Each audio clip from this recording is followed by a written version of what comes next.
అందరికీ నమస్కారం. ఈరోజే పుష్యమాసం షష్ఠి మంగళవారం కలిసిన రోజు. అంతేకాదు ఈరోజు సుబ్రహ్మణ్య స్వామికి చాలా ఇష్టమైన రోజు. ఈ రోజున మనం శ్రీ సుబ్రహ్మణ్య జననం గురించి తెలుసుకుందాం. దీనికి ఒక కథ కలదు. ఆ కథ ఏమిటంటే, శివపార్వతుల కళ్యాణానంతరం పార్వతి అమ్మవారితో కలిసి పరమశివుడు కైలాసంలో 1000 దివ్య సంవత్సరాలు శృంగార లీలా కళోత్సవాల హృదయులై కీడిస్తూ గడుపుతున్నారు. అది ఆది దంపతుల ఆనంద నిలయంగా లోకాలన్నిటికీ ఆదర్శవంతమై ఉన్నది. సమస్త దేవతా గణములు, సాధు పుంగవులు తారకాసురుడు పెడుతున్న బాధలు భరించలేనివిగా ఉన్నాయి. తారకాసురుడు బ్రహ్మగారి నుండి పొందిన వరము అనగా పరమశివుడు వీర్యానికి జన్మించిన వాడి చేతిలోనే తాను సంహరించబడాలి అని. శివుడు అంటే కామాన్ని గెలిచినవాడు. ఆయన ఎప్పుడూ తనలో తానే రమిస్తూ ఆత్మస్థితిలో ఉంటాడు కదా. ఆయనకి పుత్రుడు ఎలా కలుగుతాడులే అనుకుని తారకాసురుడు దేవతలందరినీ బాధపెడుతున్నాడు. శివవీర్యానికి జన్మించి ఆ బాలుడు ఏ విధంగా ఆవిర్భవిస్తాడో తెలియక దేవతలందరూ కలిసి సత్యలోకానికి వెళ్ళి అక్కడ వాణినాథుడైన చతుర్ముఖ బ్రహ్మగారిని దర్శించి అక్కడి నుండి బ్రహ్మగారితో సహా శ్రీమన్నారాయణ్ణి దర్శించి తారకాసురుడు పెడుతున్న బాధలన్నీ వివరించాడు. అప్పుడు స్థితికారుడైన శ్రీ మహావిష్ణువు ఇలా అన్నారు: బ్రహ్మాది దేవతల్లారా, మీ కష్టాలు త్వరలో తీరుతాయి. మీరు కొంతకాలం క్షమాగుణంతో ఓపిక పట్టండి అని ఓదార్చారు. దేవతలంతా పరమశివుని తేజస్సు అమ్మవారి యందు నిక్షిప్తమైతే వచ్చే శక్తిని మనం తట్టుకోగలమా అని ఒక వెర్రి ఆలోచన చేసి కైలాసానికి పయనమయ్యారు. అక్కడికి వెళ్ళి పరమశివ పార్వతి అమ్మవారి క్రీడాభావన ముఖద్వార దగ్గర నిలబడి, దేవాదిదేవ ప్రభు, మహా ఆర్తులము, నీ కరుణా కటాక్షంతో మమ్మల్ని రక్షించు, తారకాసురుని బాధల నుండి కాపాడమని మీ యొక్క తేజస్సుని అమ్మవారితో నిక్షిప్తము చేయవద్దు అని ప్రార్థిస్తారు. భక్తవ శంకరుడు అయిన పరమశివుడు పార్వతి అమ్మవారితో సంతోషంగా గడుపుతున్నవాడు. దేవతల ఆర్తనాదాలను విన్నవాడై బయటికి వచ్చాడు. దేవతల ప్రార్థన విన్న శంకరుడు, ఇప్పటికీ నా తేజస్సు హృదయస్థానం నుండి విడివడింది కాబట్టి నా తేజస్సుని భరించగలిగిన వారు ముందుకు రండి అని చెప్పారు. పరమశివుని తేజస్సు అమ్మవారు పొంది తాను మాతృమూర్తిని అయ్యే అవకాశాన్ని దేవతల యొక్క తొందరపాటుతనంతో దూరం చేసినందుకు గాను అప్పుడు అమ్మవారు ఆగ్రహము చెందినదే నాకు సంతానం కలగకుండా అడ్డుకున్నారు కనుక ఇక మీదట దేవతలందరికీ సంతానము కలగదు అని దేవతలందరినీ శపిస్తుంది. అందుకే అప్పటి నుంచి దేవతల సంఖ్య పెరగదు, కేవలం 33 కోట్ల మంది అంతే. అప్పుడు దేవతలందరి ప్రార్థన మీద హవ్యవాహనుడు ఆ శివతేజాన్ని తాను స్వీకరిస్తాడు. తీసుకోవడం అయితే తీసుకున్నాడు, కానీ శివుని తేజస్సుని ధరించడం అంటే అంత తేలిక? అంతటా అగ్నిదేవుడు ఆ తేజస్సు యొక్క తాపాన్ని తట్టుకోలేకపోయాడు. అప్పుడు శివుని ఆజ్ఞ మేరకు అగ్నిదేవుడు ఆ శివ తేజస్సుని భూమాతలో ప్రవేశపెడతాడు. అంతటి తేజస్సుని భరించలేక భూమాత కూడా వెళ్ళి గంగామాతని ప్రార్థిస్తుంది. అప్పుడు గంగా అమ్మవారు ఆ శివతేజాన్ని స్వీకరిస్తుంది. అంతటి గంగానది కూడా ఆ తాపాన్ని తట్టుకోలేక కైలాస శిఖరాల దగ్గరలో ఉన్న శరవణము అనే రెల్లు పొదల తటాకంలో విడిచిపెడుతుంది. ఆ రెల్లు పొదల తటాకం నుండి 6 ముఖాలతో 12 చేతులతో దివ్యమంగళ స్వరూపుడై మార్గశీర్ష శుక్ల షష్ఠి నాడు ఒక బాలుడు ఉద్భవించాడు. ఆయనే సుబ్రహ్మణ్యేశ్వర స్వామివారు. ఆయన కార్తికేయ అని పుట్టగానే 6 ముఖాలతో ఉండటం వలన స్వామికి అరుముగున్ అని, షణ్ముఖ అని నామం వచ్చింది. షణ్ముఖుడు పుట్టగానే దేవతలు ఆ బాలునిపై పుష్పవర్షము కురిపించారు. దేవదుందుబులు మ్రోగించారు. దేవతలందరూ పరమానంద భరితులయ్యారు. శరవణ అనే తటాకము నుండి ఉద్భవించిన కారణంగా స్వామికి శరవణ భవ అని నామం వచ్చింది. ఇంతలో గంగమ్మ కూడా వచ్చి కొంతసేపు నేను కూడా శివతేజాన్ని భరించాను కాబట్టి నాకు కూడా కుమారుడే అని చెప్పింది. అప్పటి నుంచి స్వామికి గాంగేయ అని నామం వచ్చింది. అలాగే అగ్నిదేవుడు కూడా చెప్పడంతో వహ్ని గర్భ, అగ్ని సంభవ అనే నామాలు కూడా వచ్చాయి. దేవతలను రక్షించటం కోసం శివుని నుండి స్ఖలనమై వచ్చాడు కాబట్టి స్వామికి స్కంద అనే నామం వచ్చింది. అలాగే క్రౌంచ పర్వతాన్ని ఛేదించడం వల్ల క్రౌంచదారుణుడు అని పిలువబడ్డాడు. తమిళనాట స్వామివారిని మురుగన్ కంద, వెట్రివేల్, వేలాయుధన్, షణ్ముగన్, అరుముగన్, శక్తివేల్, పళని ఆండవన్ అని అనేక నామాలతో కొలుచుకుని వాళ్ళ యొక్క ఇష్టదైవంగా చేసుకున్నారు. సరే, ఇంతమందికి పుత్రుడైన వాడు మరి మన జగన్మాత పార్వతీమాతకి సుబ్రహ్మణ్యుడు ఎలా పుత్రుడైనాడు అని అడిగితే త్రిపుర రహస్యంలో మహత్యఖండంలో బ్రహ్మగారి మానసపుత్రుడైన సనత్కుమారుడే సుబ్రహ్మణ్యుడిగా వచ్చారని చెప్పబడింది. ఒకరోజు సనత్కుమారుడు తపస్సు చేసుకుంటూ ఉండగా శివపార్వతులు ఆయన తపస్సుకి మెచ్చి ప్రత్యక్షమవుతారు. నీకు వరం ఇస్తాము, కోరుకోమంటాడు శివుడు. అప్పుడు అద్వైత స్థాయిలో బ్రహ్మానందం అనుభవిస్తున్న సనత్కుమారుడు నాకు వరం అక్కర్లేదు, ఇవ్వడానికి నువ్వొక్కడివి నేనొకడిని అని ఉంటేగా నువ్వు ఇచ్చేది అన్నది అంతా ఒకటే కాబట్టి నాకే వరం అవసరం లేదు అని చెప్పాడు. అప్పుడు శంకరుడు ఆగ్రహం చెందినట్లుగా వరం ఇస్తాను అంటే వద్దంటావా, శపిస్తాను అంటాడు. అప్పుడు సనత్కుమారుడు వరము శాపము అన్నీ మళ్ళీ రెండూ ఉన్నాయా, వరమైతే సుఖమా, శాపమైతే దుఃఖము అని రెండూ లేనప్పుడు నువ్వు వరమిస్తే ఏమిటి, శాపమిస్తే ఏమిటి, ఇస్తే ఇవ్వండి అని ఆయన యథావిధిగా ధ్యాన నిమగ్నమవుతాడు. అప్పుడు అతని తపస్సుకి మెచ్చిన శంకరుడు సరే నేనే నిన్ను ఒక వరం అడుగుతాను అంటే ఏమి కావాలి అని అడుగుతాడు. అప్పుడు శంకరుడు మాకు పుత్రుడిగా జన్మించమని కోరతాడు. దానికి సనత్కుమారుడు శంకరుడితో నేను నీకు మాత్రమే కుమారుడిగా వస్తాను అని చెప్తాడు. ఇదంతా వింటున్న పార్వతీ అమ్మవారు ఒక్కసారి ఉలిక్కిపడి ఇదేమిటి, శంకరుడికి పుత్రుడిగా వస్తాననడం ఏమిటి, నీకు మాత్రమే అని అంటున్నావు అని అడిగితే అప్పుడు సనత్కుమారుడు చెప్తాడు, శివుడు వరం అడిగితే అవునన్నావు కానీ కోరి కోరి మళ్ళీ గర్భవాసం చేసి యోని సంభవుడిగా రానమ్మా, నన్ను క్షమించు అని చెప్తాడు. నీ కోరిక నెరవేరడానికి ఒకనాడు నీవు మోహిని అవతారంలో ఉన్నప్పుడు కైలాస పర్వత సమీపములో జల రూపములో నీ అవతారం ముగించావు.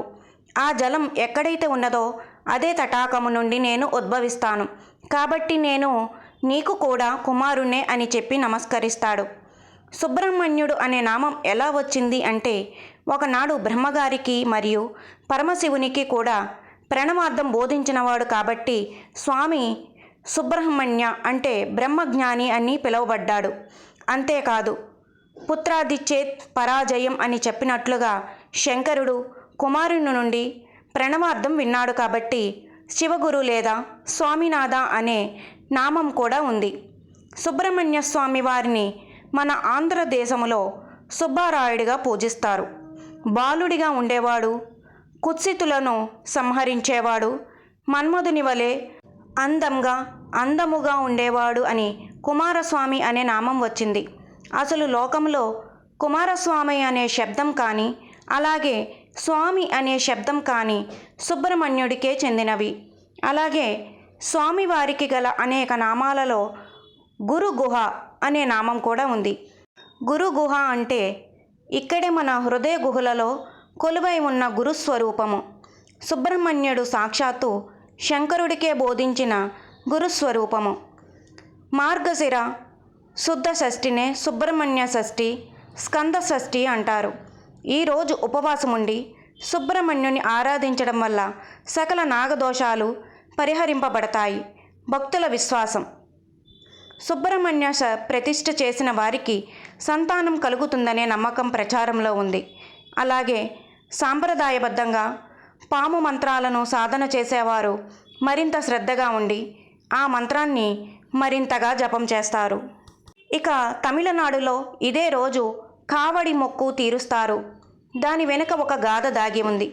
పూర్వం అగస్త్య మహర్షి కైలాసానికి వెళ్ళి శివుణ్ణి దర్శించి తిరిగి వెళ్ళే సమయంలో శివుడు 2 కొండలను బహుకరించి శివభక్తి రూపముగా దక్షిణాదికి తీసుకువెళ్ళి కొలవవలసిందిగా తెలిపారు. వాటిని స్వీకరించిన అగస్త్యుడు వాటిని ఇదంబుడు అనే శిష్యుడికిచ్చి తన వెంట వాటిని తెలిపాడు. ఇదంబుడు కావడిని కట్టుకుని 2 పర్వతాలను అందులో ఉంచుకుని అగస్త్యుడి వెంట నడవసాగాడు. కొంత దూరం అంటే పళని వచ్చేసరికి ఆయాసం అధికమై కొంతసేపు విశ్రాంతికి ఆగాడు. కొంతసేపు విశ్రాంతి తీసుకుని మళ్ళీ కావడిని ఎత్తగా ఒకవైపు పైకి లేచింది, మరోవైపు లేకపోవడంతో వెనుతిరిగి చూడగా దానిపై సుబ్రహ్మణ్య స్వామి నిలబడి ఉన్నారు. కొండ దిగి వెళ్ళిపోమన్నాడు. పోకపోవడంలో వారిద్దరి మధ్య యుద్ధం జరిగి చివరకు ఇదంబుడు చనిపోయాడు. ఈ విషయం తెలుసుకుని అగస్త్యుడు ప్రార్థించడంతో స్వామి తిరిగి బతికించారు. ఈ విషయం ఇదంబుడి భార్యకు తెలిసి కావడిలో పాలను తీసుకువెళ్ళి కృతజ్ఞతగా స్వామివారికి సమర్పించింది.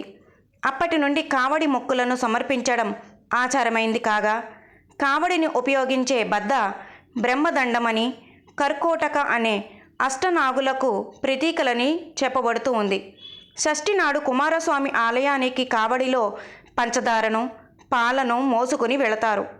ఇది వారి మొక్కును బట్టి, ఆర్థిక స్తోమతను బట్టి ఉంటుంది. ఈ విధంగా సమర్పించిన వారికి వంశవృద్ధి కలుగుతుందని నమ్మకం.